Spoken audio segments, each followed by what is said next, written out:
Jamaah rahimakumullah, hadis yang barusan kita bacakan tadi yang artinya adalah sesungguhnya orang yang berbahagia adalah mereka yang menjauhi fitnah. Hadis riwayat Abu Dawud.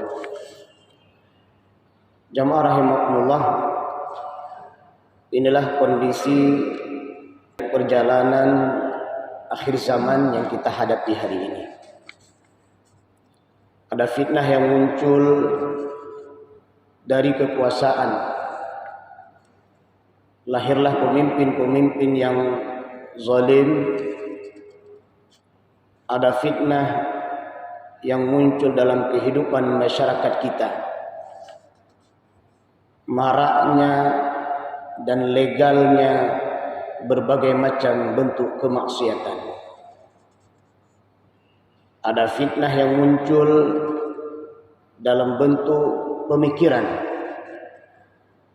Hadirnya pemikiran-pemikiran liberalisme, sekularisme, pluralisme yang menganggap semua agama sama, sehingga membuat orang Islam, membuat orang mukmin kabur dalam memahami agamanya, yang ujung-ujungnya tidak yakin lagi dengan agamanya dan akhirnya meninggalkan agamanya, dan akhir perjalanan itu memberikan loyal kepada orang-orang kafir.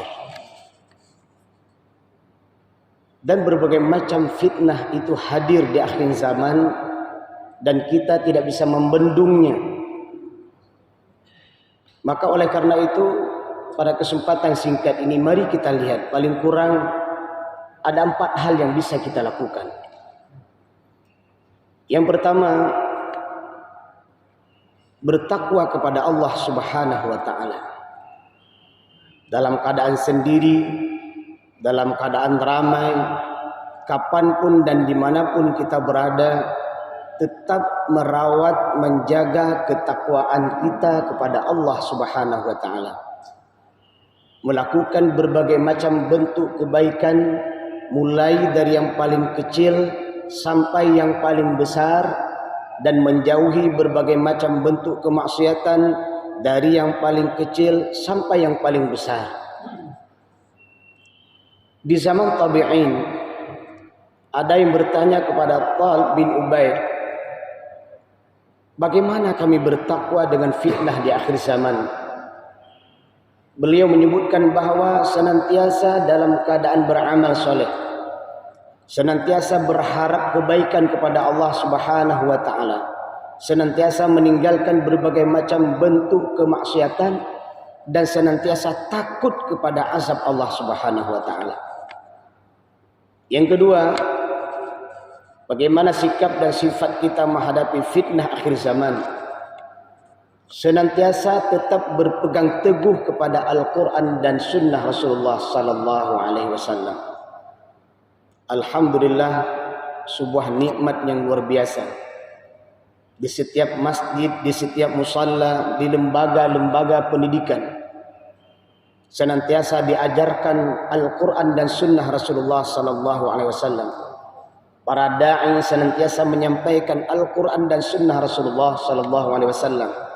Hadirnya pemikir-pemikir yang hebat seperti Dr. Adian Husaini, seperti Profesor Dr. Fahmi Darkashi, yang hadir untuk membentengi umat Islam dari pemahaman liberalisme, pluralisme, sekularisme, dan berbagai macam bentuk pemahaman yang akan mengkaburkan nilai-nilai Islam.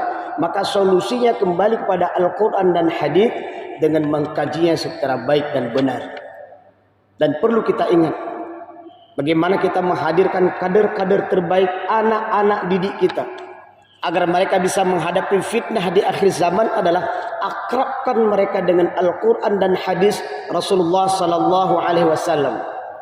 Mulai dari cara membaca yang benar, kemudian mereka memahami terjemah daripada Al-Quran dan hadis, kemudian mereka menghafalnya, kemudian mereka mengamalkannya, kemudian mereka mendakwahkannya, dan yang paling penting yang luar biasa lagi adalah mempertahankan Al-Quran dan Sunnah Rasulullah di saat Al-Quran dan Sunnah Rasulullah tersebut diinjak-injak.